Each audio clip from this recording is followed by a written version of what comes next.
여러분, 혹시 10살 때 무엇을 했는지 기억하시나요?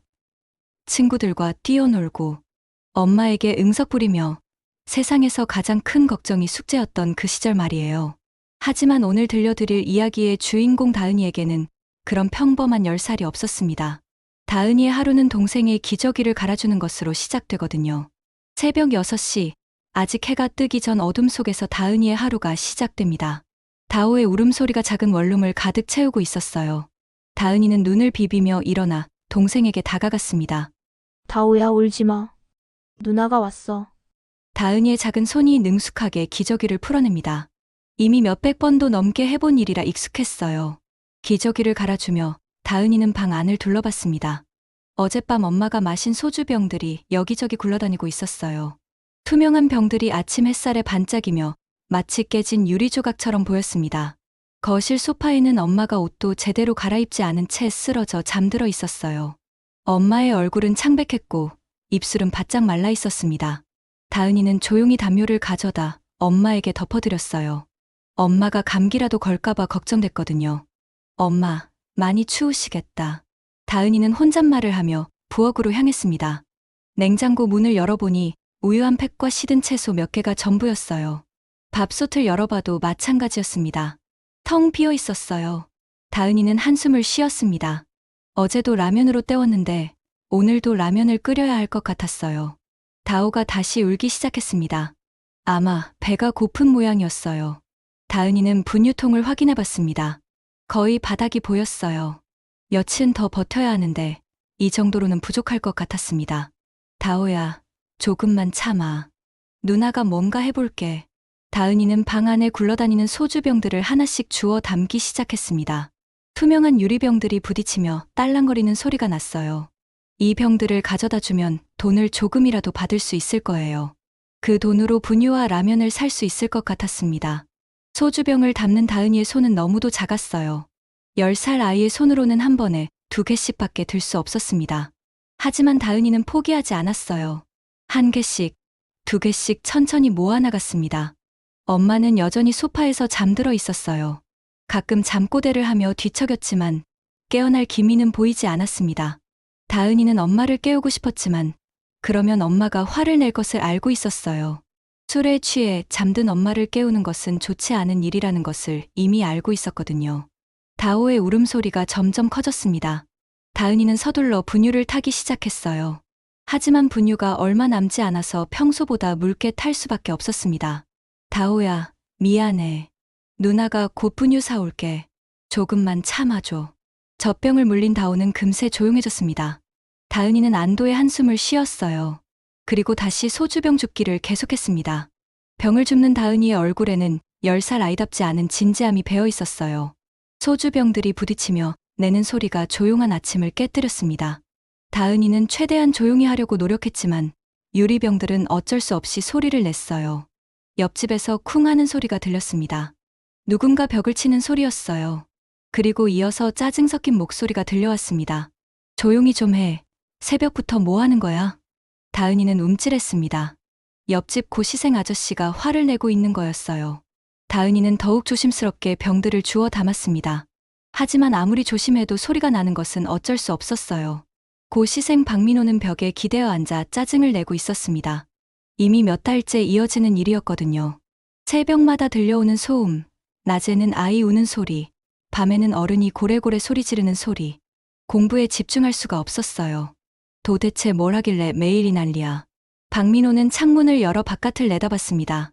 옆집 문틈으로 쓰레기 냄새가 풍겨왔어요. 썩은 음식물과 술 냄새가 섞인 역겨운 냄새였습니다. 박민호는 인상을 찌푸렸어요. 며칠 전부터는 복도에까지 냄새가 배어 있었습니다. 관리사무소에 몇 번 신고했지만 별다른 조치는 없었어요. 오히려 상황은 더 나빠지는 것 같았습니다.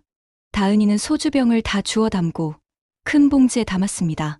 무거웠지만 다은이는 끌고 나가야 했어요. 분유를 사기 위해서는 이 병들을 재활용센터에 가져다 줘야 했거든요. 문을 조심스럽게 열고 나가려는 순간 옆집 문이 벌컥 열렸습니다. 박민호가 화난 얼굴로 나왔어요. 그런데 박민호는 봉지를 끌고 나오는 작은 아이를 보고 당황했습니다. 너 혹시 옆집 사는 아이니? 다은이는 고개를 끄덕였습니다. 박민호는 다은이의 모습을 자세히 봤어요. 너무 말랐고 옷도 제대로 된 것을 입지 못하고 있었습니다. 무엇보다 10살밖에 안 된 아이가 새벽에 혼자 무거운 봉지를 끌고 나오는 모습이 이상했어요. 부모님은 어디 계시는데? 엄마가 아파서 주무세요. 다은이의 목소리는 작고 떨리고 있었습니다. 박민호는 뭔가 이상함을 느꼈어요. 하지만 다은이는 이미 봉지를 끌고 계단을 내려가고 있었습니다. 박민호는 다시 집으로 들어갔지만 마음이 불편했어요. 뭔가 잘못된 것 같다는 생각이 들었거든요. 하지만 남의 집 일에 끼어들기는 애매했습니다. 그런데 오후가 되자 또 다시 소음이 시작됐어요. 아이 우는 소리와 함께 무언가 바닥에 떨어뜨리는 소리가 계속 들렸습니다. 박민호는 참다 못해 벽을 쳤어요. 아, 진짜 공부 좀 하자. 하지만 소음은 멈추지 않았습니다. 오히려 더 심해지는 것 같았어요. 어른 목소리도 섞여 들렸는데 뭔가 고함을 지르는 것 같았습니다. 박민호는 고민 끝에 핸드폰을 꺼냈습니다. 더 이상 참을 수 없었어요. 공부에 집중할 수 없을 뿐만 아니라 뭔가 심각한 일이 일어나고 있는 것 같다는 생각이 들었거든요. 일일이 신고센터에 신고하겠습니다. 옆집에서 계속 소음과 악취가 나고 있어요. 아동학대 의심됩니다. 신고를 마친 박민호는 잠시 망설였습니다. 혹시 자신이 지나치게 예민하게 반응한 건 아닐까 하는 생각이 들었어요. 하지만 새벽에 본 그 작은 아이의 모습이 계속 마음에 걸렸습니다. 오후 2시쯤 경찰차 한 대가 아파트 앞에 조용히 멈춰섰습니다. 경찰관 이정수와 아동보호전담요원 김유진이 함께 내렸어요. 신고를 받고 출동한 것이었습니다. 몇 호라고 했죠? 3층 301호입니다. 두 사람은 계단을 올라가며 주변을 살폈습니다. 3층에 다다르자 확실히 냄새가 났어요. 썩은 음식물과 술 냄새, 그리고 기저귀 냄새까지 섞인 복합적인 악취였습니다. 301호 문 앞에 서자 안에서 아이 우는 소리가 들렸습니다. 이정수는 문을 똑똑 두드렸어요. 경찰입니다. 문 좀 열어주세요. 잠시 후 문 안에서 바삭거리는 소리가 들렸습니다. 뭔가를 급하게 치우는 소리 같았어요. 그리고 작은 목소리가 들려왔습니다. 잠깐만요. 문이 조금 열리고 다은이가 얼굴을 내밀었습니다. 다은이의 얼굴은 창백했고 눈은 불안함으로 가득했어요. 안녕하세요. 우리는 경찰관이에요.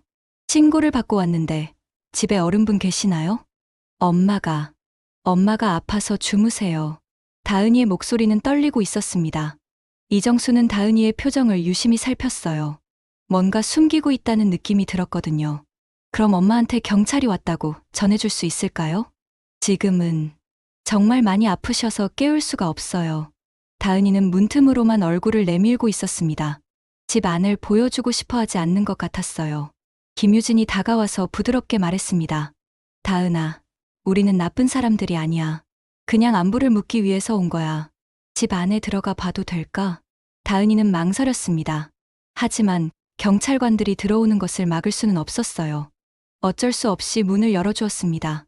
집 안으로 들어선 이정수와 김유진은 충격을 받았습니다. 바닥에는 소주병 뚜껑과 깨진 유리 조각들이 여기저기 흩어져 있었어요. 부엌 싱크대에는 설거지하지 않은 그릇들이 쌓여 있고 음식물 찌꺼기에서 나는 악취가 코를 찔렀습니다. 거실 소파에는 여성이 하나 쓰러져 잠들어 있었어요. 다은이의 엄마였습니다. 옷은 며칠째 갈아입지 않은 것 같았고 머리는 엉망이었어요. 술에 완전히 취해 있는 상태였습니다.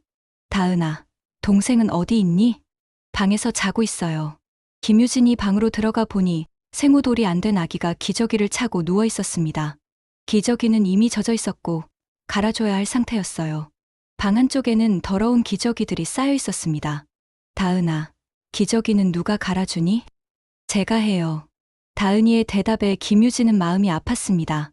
10살 아이가 돌도 안 된 아기를 돌보고 있다는 것이 믿기지 않았어요. 이정수는 부엌을 살펴봤습니다. 냉장고는 거의 비어 있었고 쌀통도 바닥이 보였어요. 분유통도 거의 다 떨어진 상태였습니다. 다은아, 밥은 뭘 먹니? 라면이나 가끔 빵을 사 먹어요. 돈은 어디서 구하니? 다은이는 망설였습니다. 솔직히 말하면 엄마가 혼날 것 같았어요. 하지만 더 이상 거짓말을 할 수도 없었습니다. 소주병을 주워서 팔아요. 이정수와 김유진은 서로를 바라봤습니다. 상황이 생각보다 심각했어요. 10살 아이가 집안을 책임지고 있었던 것입니다. 김유진은 다은이 옆에 앉았습니다. 다은이는 온몸이 바들바들 떨리고 있었어요.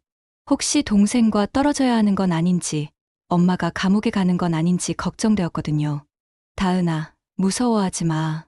우리는 너희를 도우려고 온 거야. 하지만 다은이는 여전히 불안해했습니다. 김유진은 다은이의 손을 잡아주었어요. 다은이의 손은 너무 작고 차가웠습니다. 이정수는 소파에서 잠들어 있는 엄마를 살펴봤습니다. 맥박도 재어보고 호흡도 확인해봤어요. 다행히 생명에는 지장이 없어 보였습니다. 하지만 알코올 중독 증세가 심각해 보였어요. 다은아, 엄마가 이렇게 된 지 얼마나 됐니? 몇 달. 아빠가 떠나고 나서부터요. 다은이의 목소리는 점점 작아졌습니다. 아빠 이야기는 하기 싫었어요. 아빠가 떠나고 나서 엄마가 계속 술을 마시기 시작했거든요. 김유진은 방에 있는 다오를 안아 올렸습니다. 다오는 너무 말랐어요. 제대로 영양을 공급받지 못한 것 같았습니다. 기저귀도 갈아줘야 할 상태였고 옷도 깨끗하지 않았어요. 다은아, 이 아이 기저귀를 언제 갈아줬니? 아까 아침에 갈아줬는데 또 싸나 봐요. 다은이가 일어나서 다오를 받아 안았습니다. 능숙한 손놀림으로 기저귀를 갈아주기 시작했어요. 10살 아이라고는 믿기 어려울 정도로 익숙했습니다. 이정수는 집안을 더 자세히 살펴봤습니다. 전기세 고지서가 쌓여 있었고 빨간 글씨로 최종 경고라고 적힌 것도 보였어요. 가스비 고지서도 마찬가지였습니다. 언제 전기나 가스가 끊어져도 이상하지 않을 상황이었어요. 다은아, 전기세는 누가 내니? 엄마가 깨면 내실 거예요. 하지만 고지서를 보니 이미 2달째 밀려 있었습니다. 다은이도 그 사실을 알고 있는 것 같았어요. 불안한 표정으로 고지서를 쳐다보고 있었거든요. 김유진이 다시 다은이에게 물었습니다. 다은아, 학교는 다니고 있니? 다은이는 고개를 떨궜습니다. 가끔 다오를 돌봐야 해서 못 갈 때가 많아요. 친구들은 놀러 오는 친구 있니? 없어요. 집이 더러우니까. 창피해서 못 오라고 했어요. 다은이의 말에 김유진은 마음이 더욱 아팠습니다. 10살 아이가 느껴야 할 창피함이 아니었어요. 아이답게 살 권리를 빼앗긴 것 같았습니다. 이정수가 다은이에게 다가갔습니다. 다은아, 너 정말 대단하다. 동생을 이렇게 잘 돌보고 있다니. 전 나쁘지 않아요. 우리 엄마도 나쁜 사람 아니에요. 그냥 아프실 뿐이에요. 다은이는 눈물을 글썽이며 말했습니다. 엄마를 보호하려는 마음이 간절했어요. 엄마가 나쁜 사람이라고 생각되는 게 싫었거든요. 알아, 다은아. 엄마를 사랑하는 마음이 느껴져. 하지만 지금 엄마는 정말 아프시니까 우리가 도움을 드려야 할 것 같아. 김유진이 부드럽게 설명했습니다. 다은이는 여전히 불안해했지만 조금씩 마음을 열기 시작했어요. 엄마가 감옥에 가요? 아니야, 다은아. 엄마는 병원에서 치료를 받으실 거야. 그리고 다시 건강해지시면 함께 살 수 있어. 다은이는 안도의 한숨을 쉬었습니다. 하지만 여전히 걱정이 많았어요. 엄마 없이 다오를 돌볼 수 있을지, 앞으로 어떻게 살아야 할지 막막했습니다. 다은이는 김유진을 방으로 데려갔습니다. 작은 서랍을 열어서 뭔가를 꺼내려고 했어요. 서랍 안에는 구겨진 영수증들이 가득했습니다. 이거 보세요. 다은이가 꺼낸 것은 영수증 뭉치였습니다. 마트에서 분유를 사고 편의점에서 컵라면을 산 영수증들이었어요. 그리고 술집에서 해장국을 포장해 온 영수증도 있었습니다. 이게 뭐니, 다은아? 엄마가 이거 드시면 기운이 나세요. 해장국이요. 다은이는 작은 손으로 영수증을 펴면서 설명했습니다. 소주병 팔아서 받은 돈으로 샀어요. 다오 분유 사고, 엄마 해장국 사고. 그러면 엄마가 좀 나아지세요. 김유진은 영수증들을 자세히 살펴봤습니다. 모두 작은 단위의 구매들이었어요. 1,000원, 2,000원씩 아껴가며 산 흔적들이었습니다. 분유 한 통을 사려면 소주병을 얼마나 많이 주어야 할지 상상할 수 없었어요. 다은아, 혹시 다른 어른들한테 도움을 요청해 본 적 있니? 할머니나 할아버지, 또는 이웃분들한테? 다은이는 고개를 저었습니다. 할머니, 할아버지는 멀리 계세요. 그리고 창피해요. 우리 집이 이렇게 더러운 거. 다은이의 목소리가 점점 작아졌습니다. 10살 아이가 느끼기에는 너무 큰 부담이었어요. 집안이 이 지경이 된 것이 자신의 탓인 것 같다고 생각하고 있었습니다. 이정수가 영수증을 보면서 계산해봤습니다. 소주병 한 개에 50원 정도, 분유 한 통에 15,000원 정도라면 300개 정도의 병을 주어야 했어요. 10살 아이가 감당하기에는 너무 벅찬 일이었습니다. 다은아, 정말 대단해. 내가 얼마나 열심히 했는지 알겠어. 김유진이 다은이를 안아주었습니다. 다은이는 어른의 따뜻한 품에 안기니 그동안 참았던 눈물이 터져 나왔어요. 저 정말 열심히 했어요. 엄마가 아프지 않게 하려고, 다오가 배고프지 않게 하려고. 다은이의 울음소리가 작은 방을 가득 채웠습니다. 그동안 얼마나 무겁고 큰 짐을 혼자 짊어지고 있었는지 모를 일이었어요. 이거만 드시면 엄마가 다시 웃어줘요. 진짜예요. 해장국 드시고 나면 엄마가 저한테 머리도 쓰다듬어 주시고, 다오도 안아주세요. 다은이는 해장국 영수증을 꼭 쥐고 있었습니다. 그것이 엄마와의 유일한 소통수단인 것처럼 여기고 있었어요. 엄마가 웃으시는 게 언제니? 해장국 드시고 나서. 잠깐이에요. 정말 잠깐만. 그래도 그때는 엄마가 저를 사랑한다고 해주세요. 김유진은 더 이상 말을 이을 수 없었습니다. 목이 메어서 말이 나오지 않았어요. 옆에서 보고 있던 이정수도 마찬가지였습니다. 다은이는 계속 울면서 말했습니다. 저 진짜 열심히 했는데 왜 엄마가 계속 아프세요? 제가 뭘 잘못했나요? 다은아, 내가 잘못한 건 아무것도 없어. 정말 아무것도. 김유진이 다은이를 더 꼭 안아주었습니다. 다은이의 작은 어깨가 울음으로 떨리고 있었어요. 이정수는 휴대폰을 꺼냈습니다. 더 많은 도움이 필요한 상황이었어요. 아동보호 서비스와 알코올 중독 치료센터, 그리고 사회복지사까지 연락해야 할 것 같았습니다. 다은이는 여전히 영수증들을 꼭 쥐고 있었습니다. 옆집 박민호는 복도에서 들려오는 소리를 듣고 있었습니다. 경찰관들이 다은이와 대화하는 소리, 그리고 다은이가 우는 소리까지 모두 들렸어요. 박민호는 자신의 책상 앞에 앉아 있었지만 도무지 집중할 수 없었습니다. 책상 위에는 따뜻한 커피 한 잔이 놓여 있었어요. 박민호는 그 커피를 바라보며 생각에 잠겼습니다. 몇 달 전부터 매일 아침 들려오던 소음의 정체가 이런 것이었다니 믿기지 않았어요. 내가 뭘 한 거지? 박민호는 지난 몇 달을 되돌아봤습니다. 새벽마다 들려오는 소리에 짜증을 내며 벽을 두드리고 고함을 쳤던 기억이 떠올랐어요. 그 소리의 주인공이 10살짜리 아이였다는 것을 알았다면 절대 그러지 않았을 텐데요. 복도로 나가보니 경찰관들이 다은이네 집에서 나오고 있었습니다. 다은이는 작은 가방을 메고 다오를 안고 있었어요. 어디론가 떠나는 모습이었습니다. 잠깐만요. 박민호가 다가갔습니다. 경찰관 이정수가 박민호를 돌아봤어요. 신고하신 분이시죠? 네. 그런데 아이들은 어디로 가는 건가요? 임시로 보호시설에 맡겨질 예정입니다. 엄마가 치료를 받는 동안에요. 박민호는 다은이를 바라봤습니다. 다은이는 고개를 숙이고 있었어요. 박민호와 눈을 마주치기 어려워하는 것 같았습니다. 다은아. 박민호가 조심스럽게 불렀습니다. 다은이가 고개를 들었어요. 눈이 빨갛게 부어 있었습니다. 미안해. 아저씨가 상황을 몰랐어. 박민호의 목소리가 떨렸습니다. 자신이 얼마나 무심했는지 깨달았거든요. 괜찮아요. 다은이가 작은 목소리로 대답했습니다. 화가 난 것 같지는 않았어요. 오히려 미안해하는 표정이었습니다.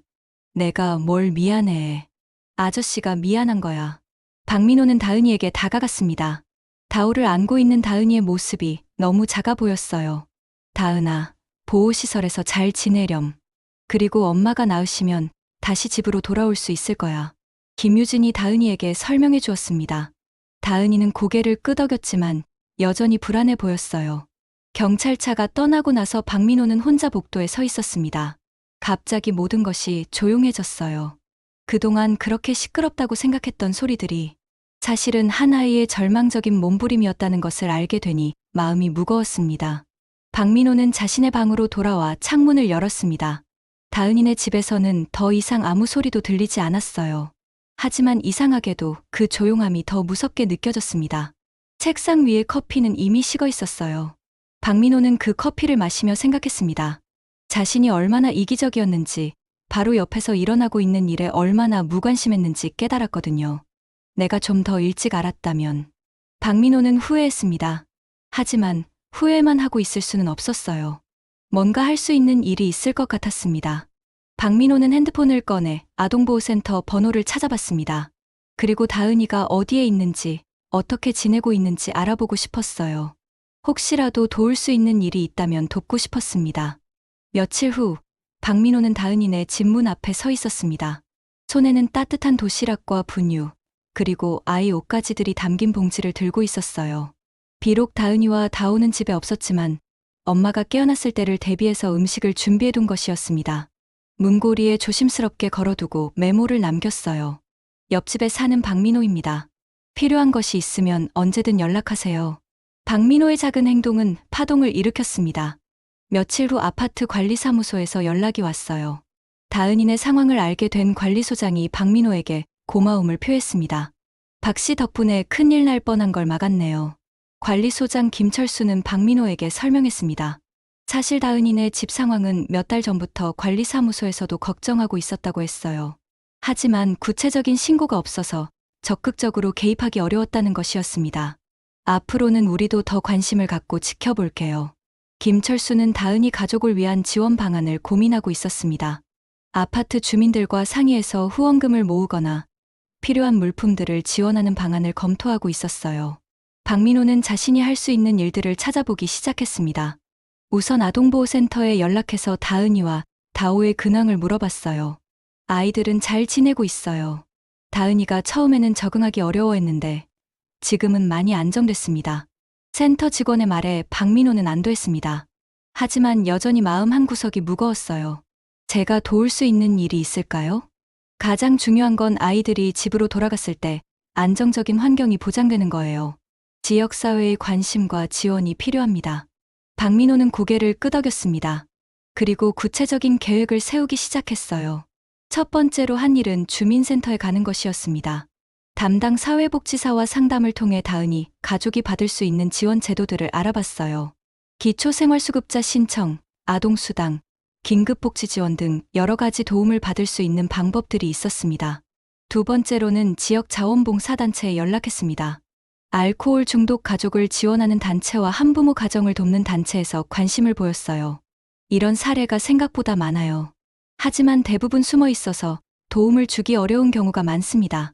자원봉사단체 대표의 말에 박민호는 놀랐습니다. 자신이 경험한 일이 결코 특별한 경우가 아니라는 것을 알게 되었거든요. 세 번째로는 아파트 주민들에게 상황을 알렸습니다. 처음에는 개인정보 보호 때문에 망설였지만 다은이 엄마의 동의를 얻어서 조심스럽게 도움을 요청했어요. 주민들의 반응은 생각보다 따뜻했습니다. 같은 층에 사는 김 여사는 즉시 아이 옷가지들을 가져왔고 위층 박 씨 부부는 분유와 기저귀를 후원하겠다고 했어요. 우리도 몰랐네요. 바로 옆에서 이런 일이 일어나고 있었다니. 주민들은 자책하면서도 앞으로 더 관심을 갖겠다고 약속했습니다. 넷째로는 경찰서에 감사 인사를 드리러 갔습니다.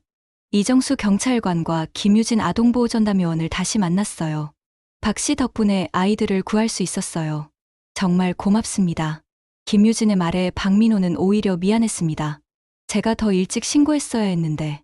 그래도 신고해 주신 것만으로도 큰 도움이 됐어요. 앞으로도 지역사회의 관심이 필요합니다. 이정수는 박민호에게 다은이 엄마의 근황을 알려줬습니다.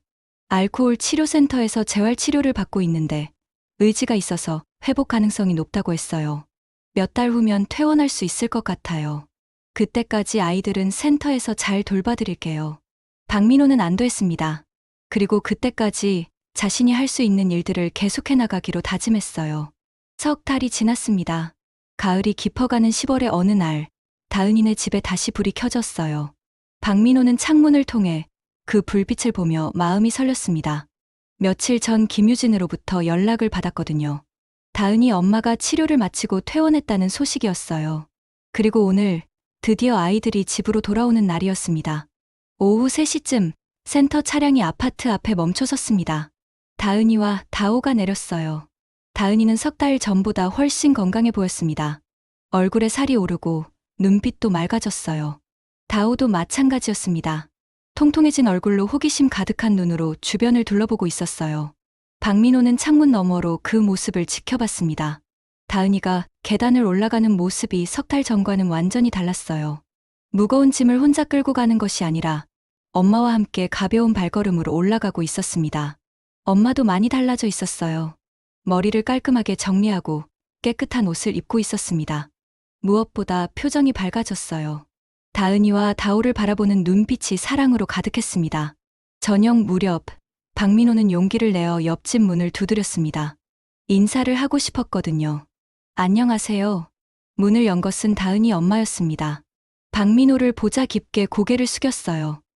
정말 감사합니다.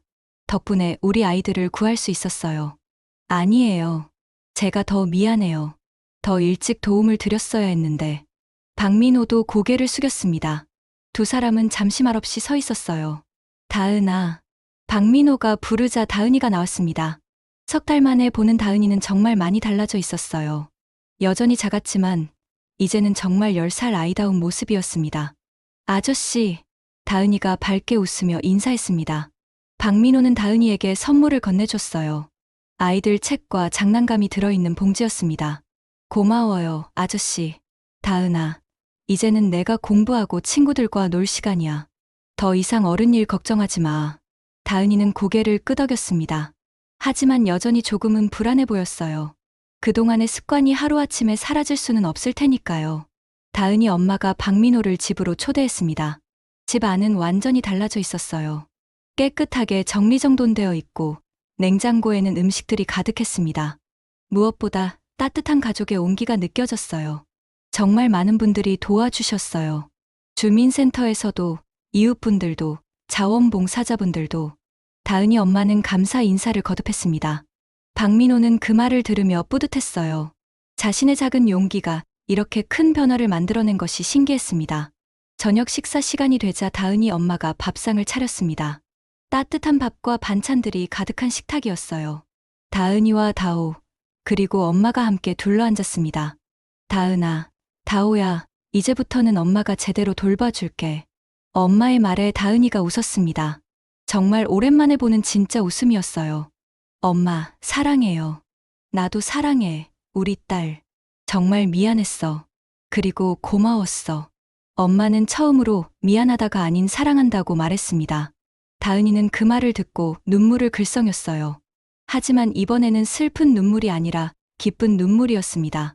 박민호는 그 모습을 보며 마음이 따뜻해졌습니다.